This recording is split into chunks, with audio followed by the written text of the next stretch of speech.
because it's our duty to assess this so that we can make the learning more effective for the kids. Okay. David, I want you to ask another question. Ask people, why is it our duty to do that? Why is it our Well, it's our duty as a teacher to do that because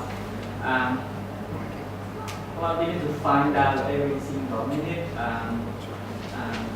what works best with the kid, with every environment, every moods of the kids, so that we can always modify our teaching strategy.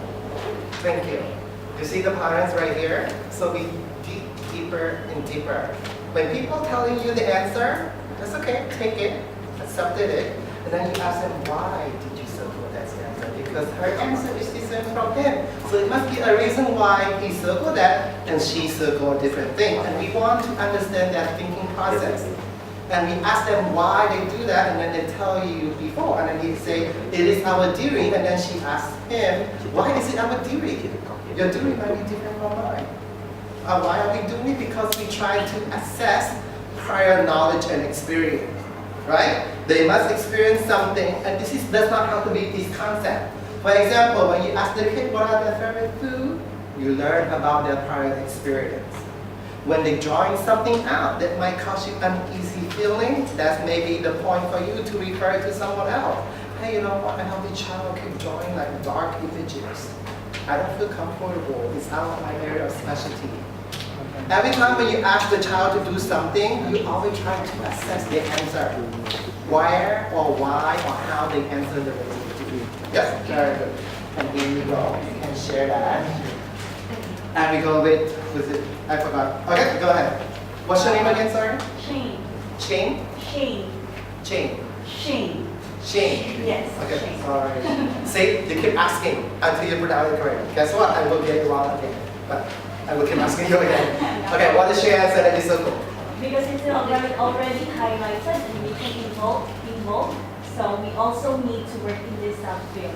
We are just told to write the bottom part, but actually we are trying to get what the glimpse of what is our duty in number 3 with the first bullet that we have to discuss.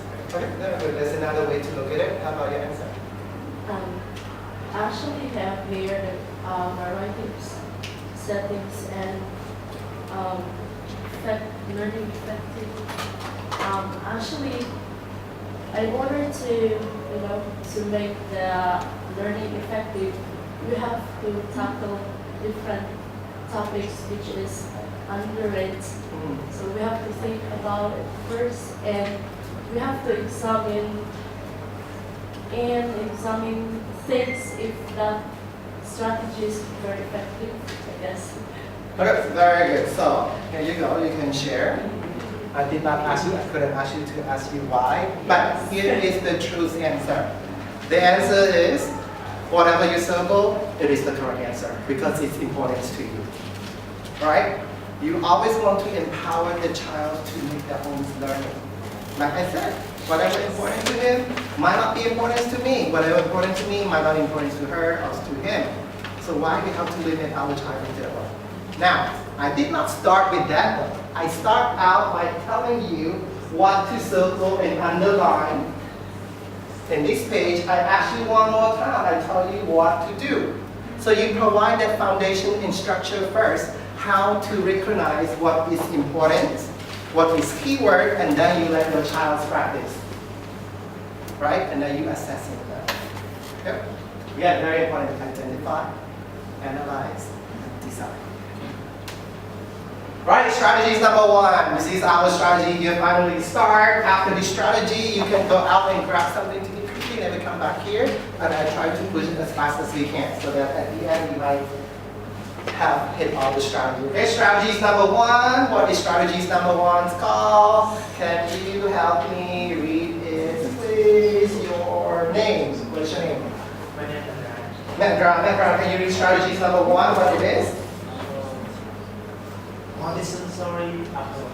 Thank you. Multi-sensory approach. As the child is growing up, it is very important that the child needs to see visual, mommy, daddy, everything's around the child. Hearing to get into the brain, right? Two-message communication. I asked you to write down. I asked you to talk so that you can listen to it one more time, and I asked you to draw out your Facebook profile, right? Multi-sensory approach. Feelings, right? You always want to touch and feel. And you can see the child always want to touch and feel and grab things as he or she is growing up. So very, very important. And this is how we teach concepts, and we try to assess their knowledge. You always do these 3 columns. Every time you teach something that might be difficult, you always start it out. War. What does war seems like to you? Okay? What does war sound like to you? What does war make you feel? Right? You want to trigger their emotions by asking them to feel. You never know what is war to them. Maybe a fight, a conflict at home. And from there, you get to understand more about the child. Right? So why don't we do this quickly? Just do it quickly, maybe 30 seconds. What is war seems like to you, sounds like to you, and feel like to you? Just do it a quick 30 seconds. 29, 28, 27. What is war seems like to you, sounds like to you, and feel like to you?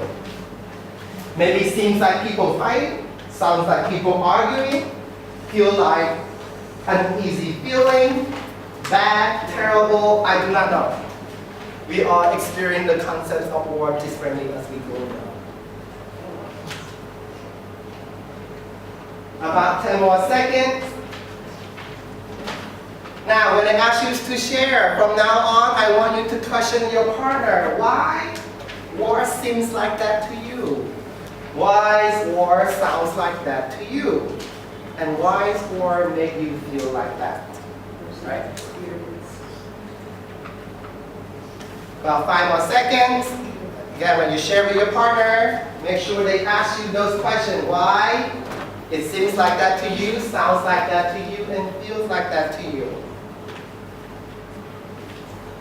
Right, go ahead and share with someone and make sure you question them like that. Go ahead and start 1 minute and 30 seconds. Go ahead and start sharing.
All right, you can hear me clap once. You can hear me clap twice. All right, so let's just share it quickly and then I move on to the next strategy. Let's go with, what does war seems like to you? So what's sorry? A deadly battle? Why does war seems like that's to him a deadly battle? Okay, but okay. Now, we assuming that he watching something before that it is a deadly battle, right? Now, what if a child never experienced something like that before, that the parents are so strict, never let the child watching any of those violence movies, or actually experience anything, what can we do instead, right? Because right now, what we're doing here, we're assuming,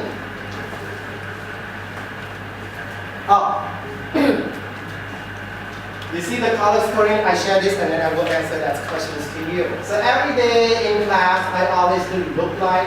This is seems like, I change it to look like. Sometimes the kid having problem with language. So using the word look like, and we have a picture for them over here, that they can see visually start seeing. Now, as you can see, I use more than 2 colors. And all these colors are coding. Now, for example, orange color on that day I assigned to one group of students who are challenging emotionally. And then this blue color maybe for ELL student who might not speak English well. And then I subdivided. I change color every day for different groups so they never know why they're getting the same color all the time. Now you might ask, why my color is what is the whole point? Well, I cannot wait to go home and read their answer to find out why they don't get that part, right? Also, this is one class. And then you go to the next class, they come back again. I ask them, why don't all of you go up here and pick one color and read their answer and compare their answer to your own answer, right? So there are many ways and strategies to use this color coding. It is depend on you how you want to use it with the students. So I use mostly color coding for reference, assessing immediate feedback, telling me right away which group of students I want to use. Right, as you can see, it was up there, I change it all the time. Now, this purpose of multi-sensory is to trigger the child's emotions, assessing their prior knowledge, like he said, is a deadly battle. Now, what does war seems like to someone else in here that a deadly battle? Is everyone having the same answer? Personal experience with war. Okay, personal experience with war. Because I actually near Malawi, the Philippines with war. It creates fear. It's actually traumatic experience. Okay, very good. Right? So people have different answers. And when you do this, they are all based on their prior experience. Now, we assuming, what do we assume here? The child heard of the word before, that they at least know something about the word war. Now, how about it's a completely new things to them? What can you do? This is why you have to use technology, and I will show you. Option 1, you show an actual footage of war. So as they can see, I can show you right now.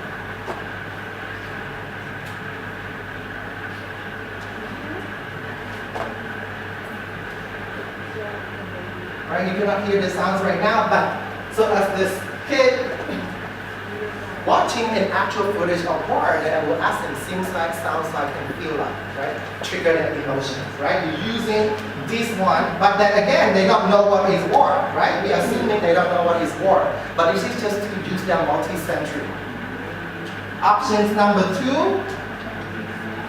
Options number 2 is over here is the definitions. Now you show them what is the definitions of war after you trigger their emotions.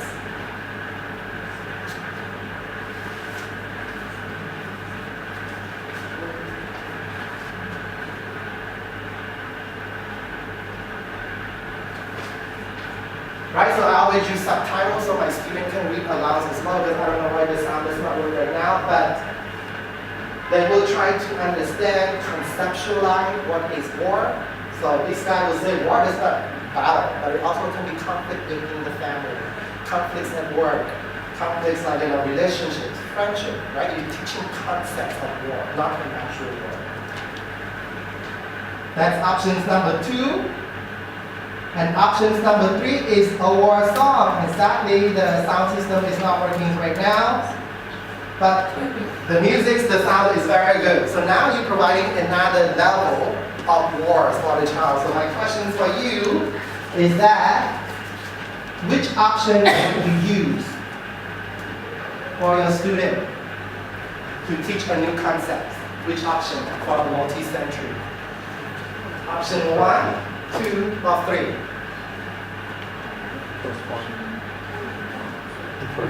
Yeah. Why don't you talk with someone sitting next to you and ask them why they use option 1, 2, or 3? So go ahead and start for 30 seconds.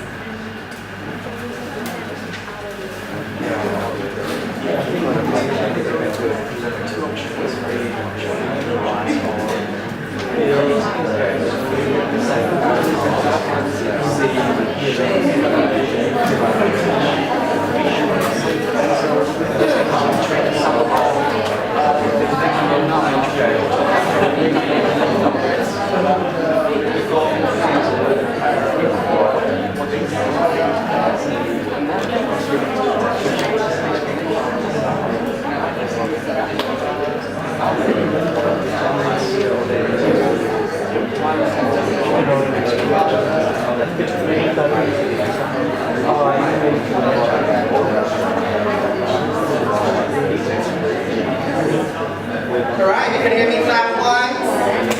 If you can hear me clap twice. If you can hear me clap twice. Thank you. It's always good. Alright? So let's pick on someone. Zach, can you help me pick on someone from your area? And you can hand this to them, ask them to pick one, and say that they've been doing a very great job today. Very good job today. And you can have one too.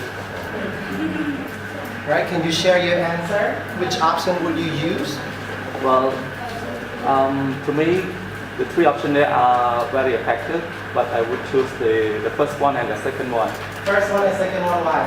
Well, for the first one, I should know that kids learn best by seeing, Okay. because their ability cannot conceptualize like the adult one. And when they see, they can remember, and they understand it. Okay. Right. How about option 2? For option number 2, well, it's similar to the first one. Okay. Yeah, but the thing is that they can get specific information, what it really means to them. There's another levels of understanding. Very good. Now, my own practice, I would recommend to use 3. Because they all 3 hit different part of the brain and require the child to be different. Yeah? So, option 1 is multi-sensory. You trigger their emotion, try to assess their prior knowledge. Option 2 is you want to give them the correct information. Right? You might ask them to do all these things, but they might do it wrong. But you don't want to say they do it wrong. Now you show them what truly is the war is all about. Options number 3, highly recommended, especially if you have students having short attention span or short memory. Why? Because song, kid can sing. If you make like a very long concept into music to rhyme, the kid will always remember better on how to apply that concept. So these strategies are complementing each other. And then you have to decide which one do you do first. Option 1's first or option 2's first. Right, so we don't have to do this because we don't have much time, because I was going to ask you what does effective instructional strategy sounds like, seems like, but you already know like how we do it, so we don't have to do this part. Now, because we might not have enough time today, but I can share with you my PowerPoint. All you have to do is, if you're on Facebook right now, go to D102 Education, and you cannot miss this lovely face right here. I don't have my glasses right now.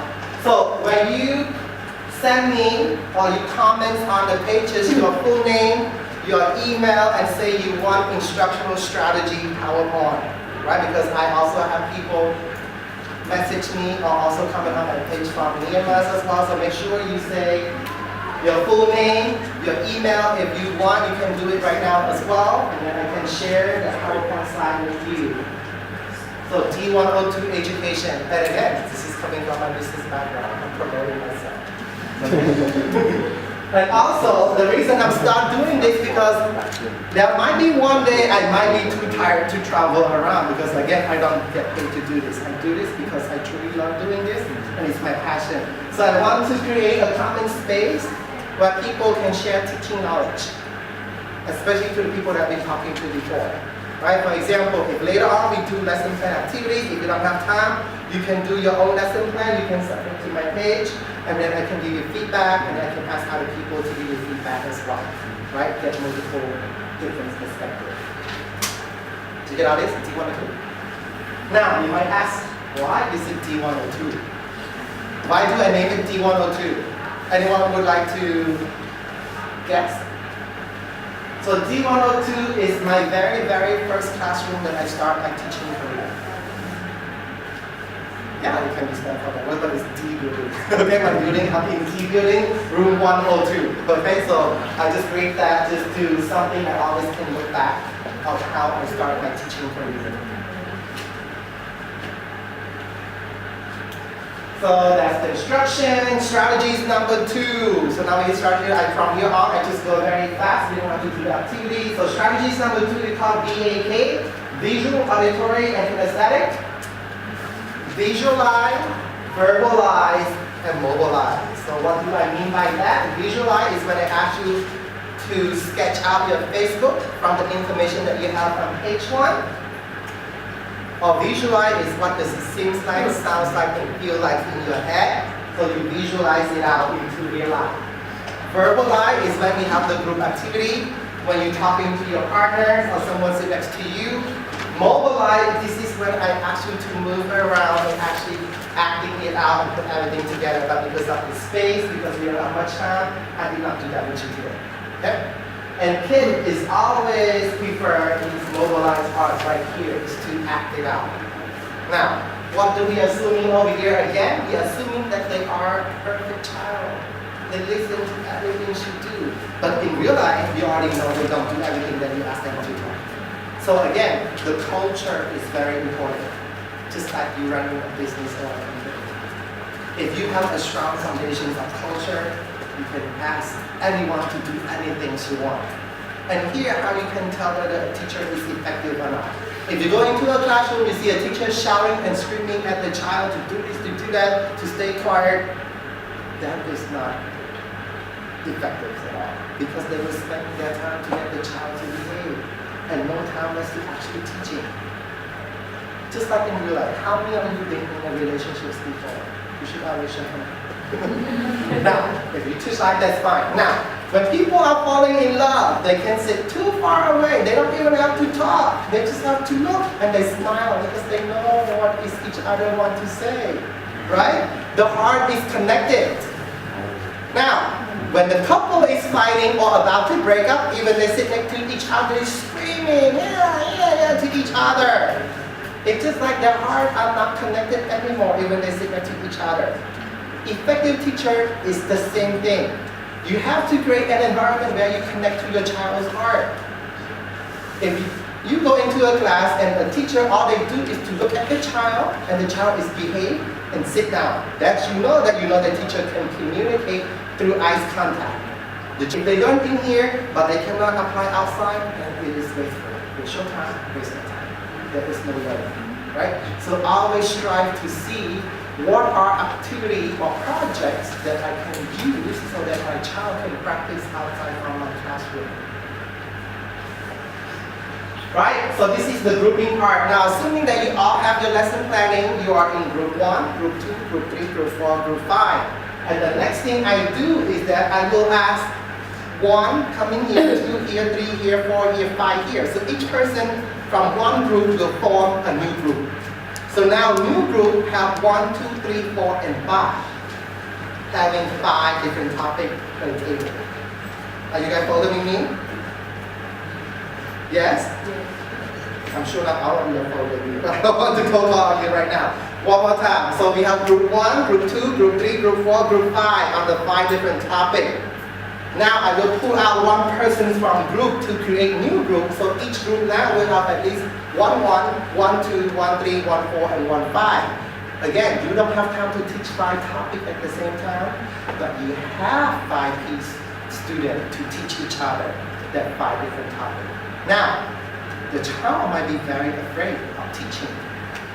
What did I do before that? I asked them to help each other. Group 1, yeah? They share their lesson plan, they work together as a group. Group 1, group 2 work together already. So now they should have at least basic idea of what to teach after I set them up, right?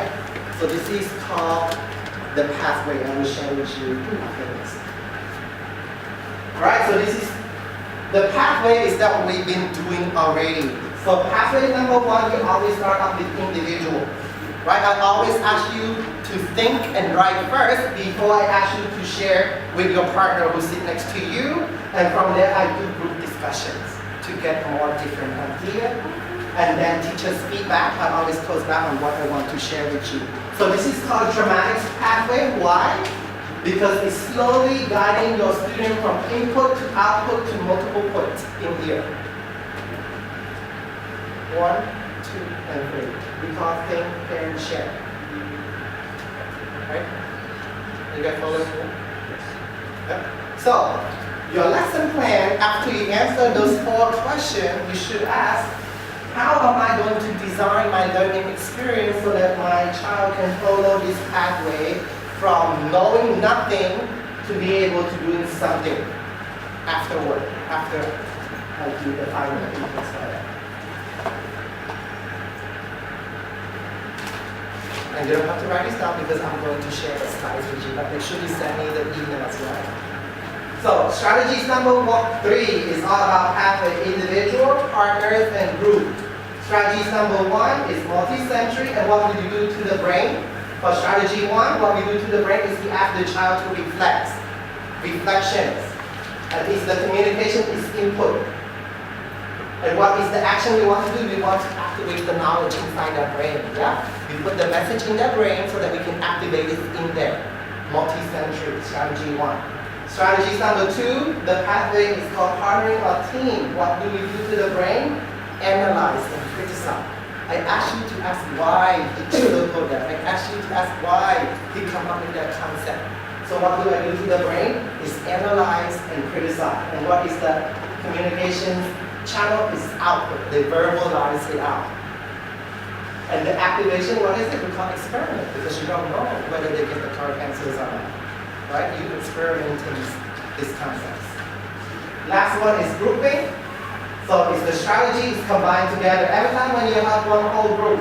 Now, imagine when I ask you to give each other feedback. After you share, I ask you to toss it to the right, and then I ask you to toss to the right again. If I do 3 rotation, you get 3 different feedback from 3 other people. If I ask you to rotate 4 times, now your lesson plan get feedback from 4 other people who's sitting in your table. Right? So it's really depends on how you're going to design your strategy. Again, strategy number 4, we already did that, which is intentional grouping. Based on their ability, interest, learning style, ethnic, or language grouping. It's really depends on you, how you're going to design that whole group. Now, strategy number 5, I just ran through this quickly, and then we can call it off. You can grab food, you eat, and then you go home, or you can come back and ask me questions if you want. Okay, so I'm going to do this quickly. Creating a safety net, very, very important. So what I've been doing throughout the day, I give you food, I respect you, I share with you everything. I make sure everyone is feeling comfortable to talk to each other. If you guys don't feel like that, you guys will not be able to share unless I force you to do it. Now, if someone's saying something wrong in your class, like I guiding him to answer all the questions, you don't know how to answer the question, what do you do? If someone's saying something wrong and the whole class is laughing, and you do not correcting them right away, this child never learn or share anything ever again, because now it's being shut out. Right? Because as the classroom teacher, you let that bad behavior start happening. So what can you do instead? Say, you know what? It's okay to make mistakes. Maybe he never learned that word before. If you never learned that word before, how can Mr. expect you to learn how to know that? right? So instead of laughing, we should learn and teach one another. Just like me, I'm here, I'm still learning from you guys. Right? You have to create that environment. So culture, the classroom culture is very, very important. If you don't have that in place, learning will never come. Bullying prevention as well. If you can create an environment where everything is friendships, family, the bullying will never happen. But if it happens, I share with you this strategy. I don't know how the Cambodia educational systems work, but in America, sometimes parents are not calling home. The only time when the teacher are calling home is when the child is doing something bad at school. Do you guys agree? When was the last time you call home and say, oh, he did so nice, he cleaned the room. I reversed that concept. The first day or the first weeks of school, I told myself, I have to call every single parent and tell something nice about their kids. Why? Because first weeks of school, there's nothing bad to do about. There's no bad score, there's nothing, so it's always a positive thing to share with the parent. Now, second week's coming in, that's when I start to see who are bad, and then I can call a second phone call. So, you know, last week, he or she was doing so well. I don't know what happened in this way. He's doing this way. Can you help me? Can you share with me what is going on? You will not feel bad to do a second phone call for a negative phone call, right? Why? Because you already did the first positive phone call home. You make that commitment to the parents. And communication is very, very important. You never know what is happening in the family. You only see them like 1 or 2 or 3 hours per day. But they spend most of their time at home and their friend. And whatever happened out there is always coming back into the classroom, right? Now imagine if you don't do positive phone call the first time, and the next time you just do your first negative phone call. You say, hey, you know what, your child was very bad today. He trashed everything's around, and guess what the parent do to the child when the child is getting home? Scold the child, maybe spank, I don't know what they do to their child. And what do you think the child come to you the next day? Upset. Sometimes release their angers on you, right? So it's very communication feedback loop. Now imagine if you do positive phone call. Hey, he like did so well and everything. The parent will feel proud, happy. Happiness contagious. They will share that happy to their child. And I always say, can you share that with John or Smith or like, you know, that I tell you he did very well? And that's the next day when the child is coming in, the positive feedback and coming into as well. Now, my priority list. If the first day I sent who might be giving me the most challenge, I will call home that student parents first to do that positive reinforcement right away. Right? I don't want to do when the behavior starts to come back. I want to do when the behavior I still be able to correct the first time. Now, every time when I start my class, I always let the child doing something for 5 minutes, individual reflection. Either the stuff that we learned yesterday or the stuff I'm going to teach them today. And while the whole class doing that, I'm going to pick a phone call. Sometimes I'm using my cell phone. So I'm going, for example, I want to do a positive phone call about him. I pretend that my phone is here. I call home. What's your name? Mekra. I call him. Hey, this is Mekra's parent. And I said, yes. I say, you know what? I just want to let you know that Mekra has been doing so well. He's very engaged. But I'm intentionally letting Mekra hearing what I'm telling his parent. Because sometimes parents are too busy to tell their child what I told them, right? So I intentionally saying that next to him, and then what do you think he's doing? He will shout and embarrass, like, and all this humor, and now the kids start to smile and feel like, shy too. And soon, enough that the positive message will start to grow inside your class. Because now the kids are trying to do good so that you can do positive phone call home. Right? And I tell my child every time. The only time that I want to call your parent is that I want to have something nice about you to share with your parents. This is come with all these moral characters and everything combined together. And you can apply this into like business, like company, teams and everything too. It's all start with you. You have the power to create a learning experience where positive message are reinforced. Now, what happened is the behavior are still not correct. Right? So you don't want to like start by singling out. Just like I said, like we always have to start with the child. So like, can you tell me what have I been doing wrong? What have I been doing wrong? Then maybe you act this way. If you don't tell me stuff, I will be able to correct and change. Right? So give me the chance the chance. Do you want to tell me now? Or you want to come up with another way to talk with me? So that's the first interaction. with the bad behavior. Right? If the next day is coming in again, you do the same things again. After that, you call them. Then you talk to them and you get the parents to call. And then the third time, you give the third time. I always do 3 times. My limit is 3 times with a student that is disruptive. After the third time, I will talk to my principal. I say, you know what? I try this. I do positive phone call. I talk to him individually. I talk to his parent and get their help. Now I need your help to help the parent, teacher, students, conference to come up with a behavior contract. Right? For this behavior contract, we're going to try to intervene. It's like, if you do this and you're not correcting this, this is the consequence you will do. Whether detention or do whatever that is that agree by the whole thing. So you always want to follow the step. You don't want to jump right into conclusions and make the kid feel like they are a business right away. Why? This is the most common problem that all teachers have. Common sense. Now, Experience or knowledge that we share together as humans. okay? Okay. Thank you. So common sense is something, knowledge and experience that we all as a group share together. Now, what happens if the child's not from that group? What if the child are outsider from the common sense circle? And that's where most teachers are failing. Because they are assuming everything that they do is common sense to the child. But it's not common sense to them. You have to bring your understanding from here to here with your child. So most of my friends, they always frustrating. They say like, why is the kid don't understand that? That's so easy. That's so common sense. But they fail to reflect themselves. What is common sense? Like Zach said, it's based on experience. We assuming that the child get the moral, character, and everything from their family, but we don't understand which family they're coming from, right? Especially in America where it's high divorce rate, they might not live with their parents, they might live with their uncle, so we assuming that they're coming from a perfect family that's teaching them the simple thing throughout their daily life, but they're not.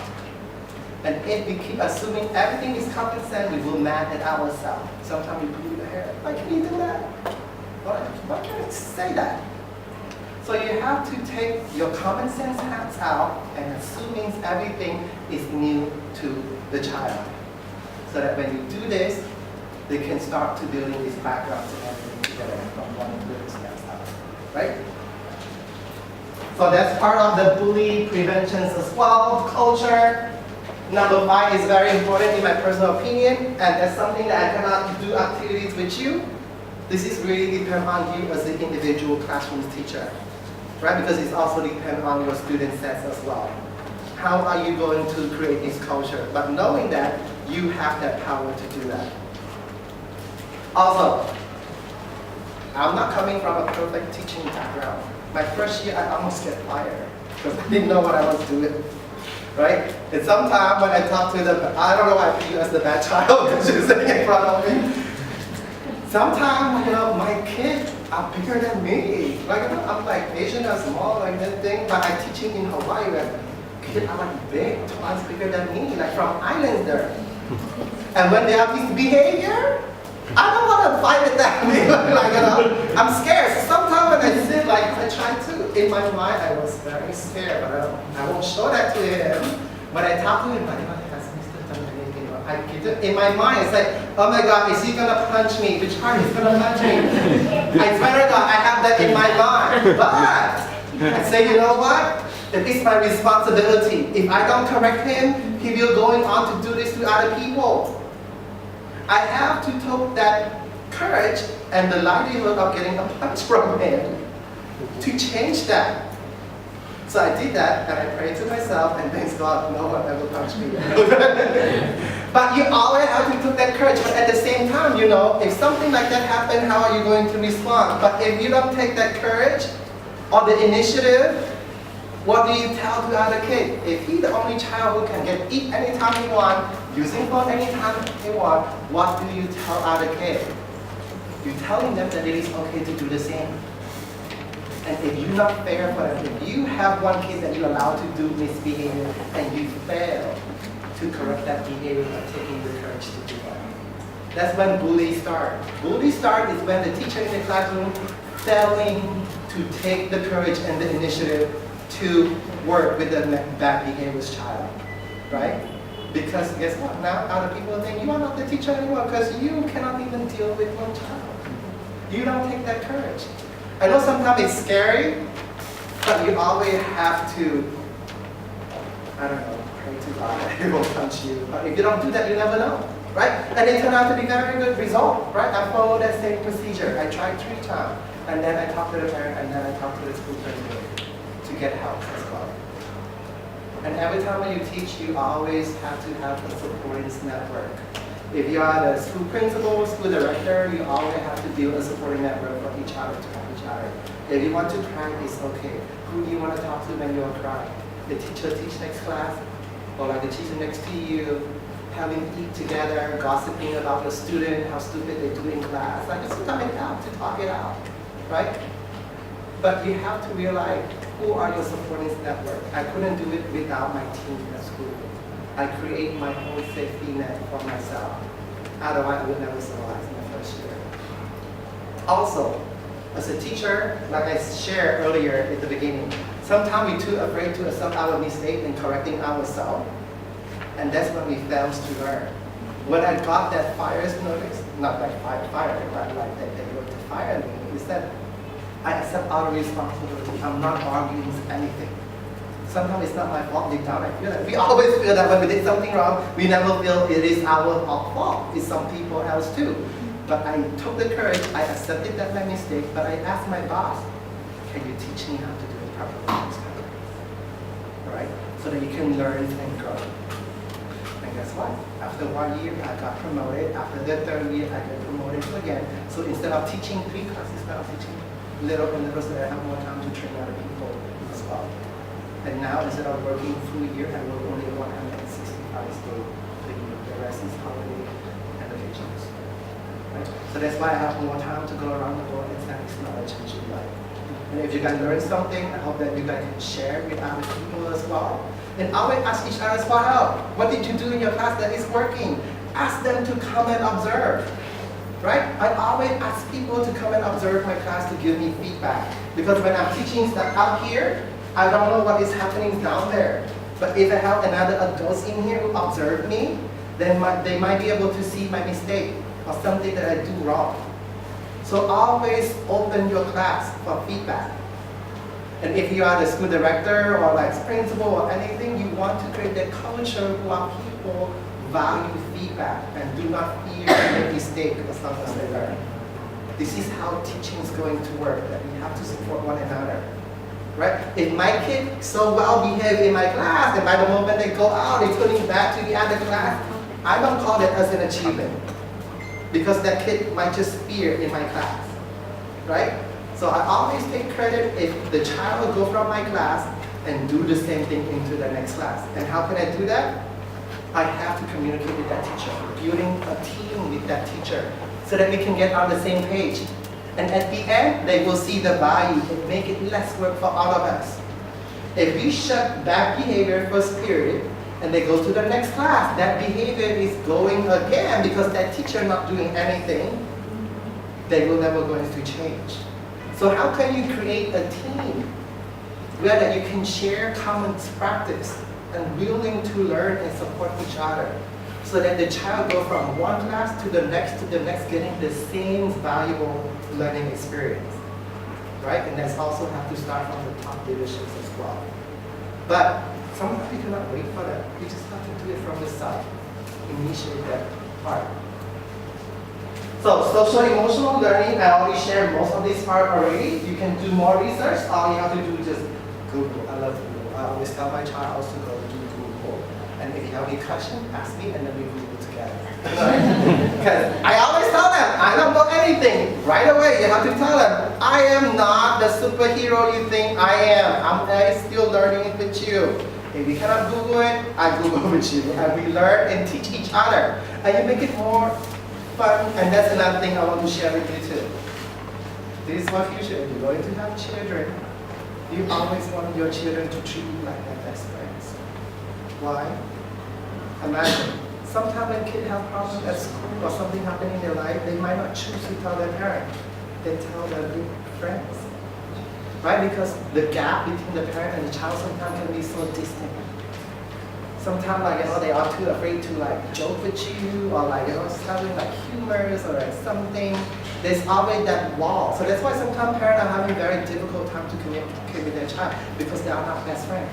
Their parents, they still live, but that friendship, the connection sometimes might not be there. Right? So friendship, connection, if you want your child to listen to you all the time, make sure you are their best friend. If something happens to them, that you are the first friend that they will contact. Also, the last one right here, self-efficacy and efficacy of others. When they don't know something, you want them to speak up and ask you the question. And you also want them to ask other people and speak on their behalf. This is how we also prevent bullying in school as well. Is we helping one another to fight against badness. Yes. This is another big part. I know that we are almost 1 hour over already. When I share these slides with you, you can do more research about it. I highly recommend you to research about it. This is the Johns Hopkins University Neuroeducation, right? We do target one, for example, emotional climates. I ask you to share your experience while you're coming up to build that emotional connection with the topic that I'm going to share with you. From there, you go to models 2. Physical environment. If I'm teaching about certain types of music, I might want to bring that food or music into class and play to build that physical connections for the child. And then design the learning experience.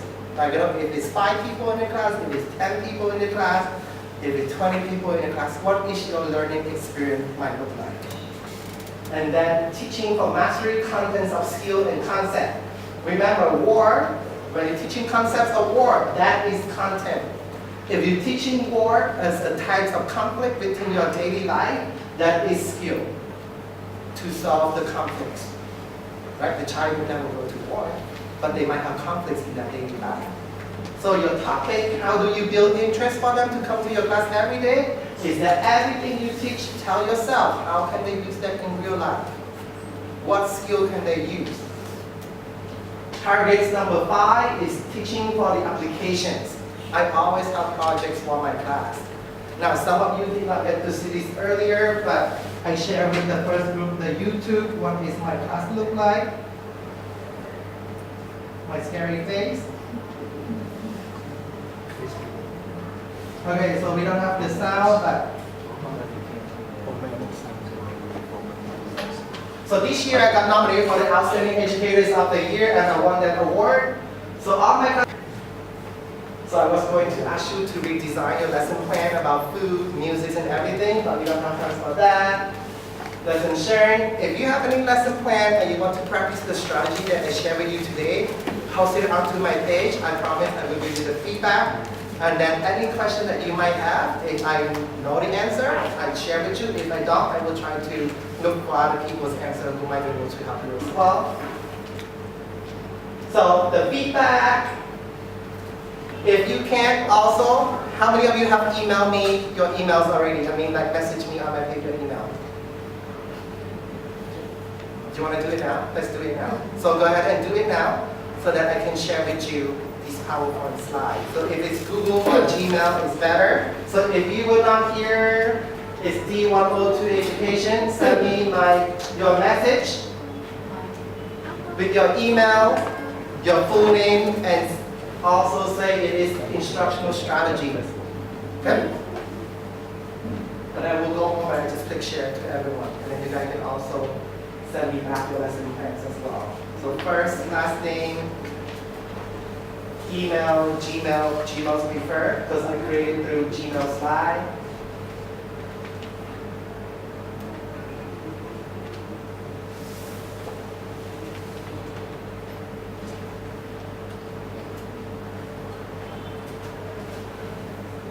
So this is the last strategy. Sorry, it's such a long day. It's a weekend still. So you can do more research about it. So principle number 1 is you provide multiple forms of representations of a topic. Right? I ask you to talk, I ask you to write it out, and then I ask you to visualize by doing a Facebook profile. It's all getting to know you, right? So instead of asking you face to face, I come up with all these activities, multiple forms of presenting. Principle number 2 is provide multiple ways of engagement. What are some ways that your child can engage in your same topic? For example, if you ask them, teach them about the concepts of love. If people like music, ask them to write a song or a music about love. If they like acting, ask them to perform a skit about what is the concepts of love. If they like writing, ask them to write a story, what is the concept of love is all about. That's called multiple forms of engagement or multiple forms of demonstrations of knowledge, right? So research more about this. Now, before I let you go out and get your refreshment and go home, if possible, on a piece of paper or something, if you can share with me what is one thing that you learned today that you found most interesting or helpful to you. You don't have to put your names on here. If you need a piece of paper, let me know. I would be appreciated so that I can learn and improve as well. There you go. Anyone else? This is your exit ticket. I will not open the door for you if you don't hand this to me. You don't have to write a name on here. Answer question 1, 2, and 3.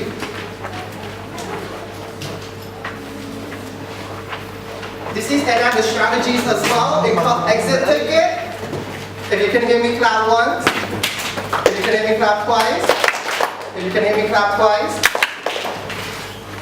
Exit ticket strategy. Before you let your student go, you might want to test what they have learned today. And they cannot go until they can that piece of exit ticket to you. This is another strategy I'm doing to you. In the way I also get the feedback. So as soon as you finish this feedback, 1, 2, and 3, you can go and get your refreshment. So question number 1, what is one thing you have learned today that you found most interesting or helpful to you? Number 2, what is one thing that Mr. Lim can do further to improve your overall learning? That means what did I do bad today? But instead of saying bad, what else I can improve? Number 3, what is your overall thought, comment, and or questions about this workshop? Write it in there. I consolidate all this and put it on the page. You always come back and revisit this. And with that, thank you so much. Take your own time to do your own feedback. Hopefully see you again in the future, maybe here or somewhere else. Oh, I think the school has something to say to you before they let you go. They have their own exit ticket.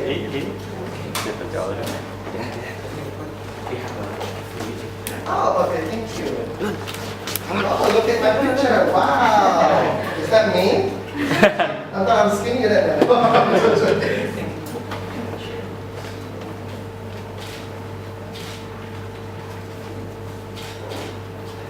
Summer when you're fixed.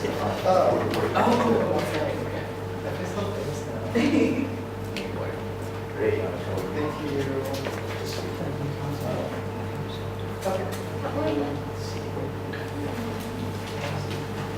I have some more chocolates left. I don't want to bring it with me back to Hawaii. Is there anyone else want to taste? Oh, you want Anyone else before it's running out? There you go. We're going to have one. It's very inside that is macadamia nut, and it's famous for growing in Hawaii.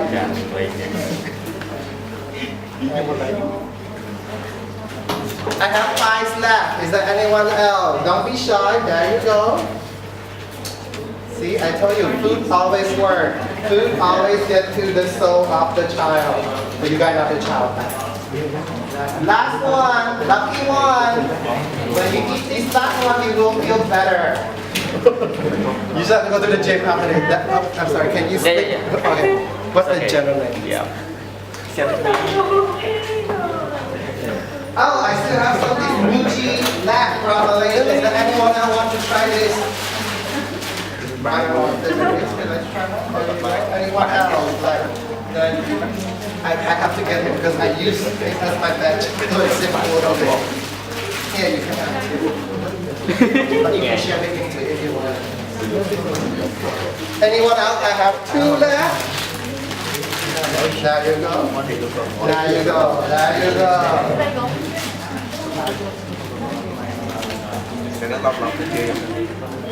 As soon as you finish, you can go. But if you have questions for me, is there anyone else has any question that you think the rest want to know as well? No? All right. Have a wonderful weekend. Make sure you say thank you to the school because without them, we won't have this space for training today.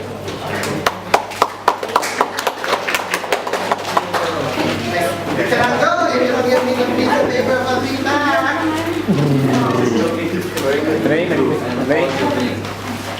Chạy ạc mò mò.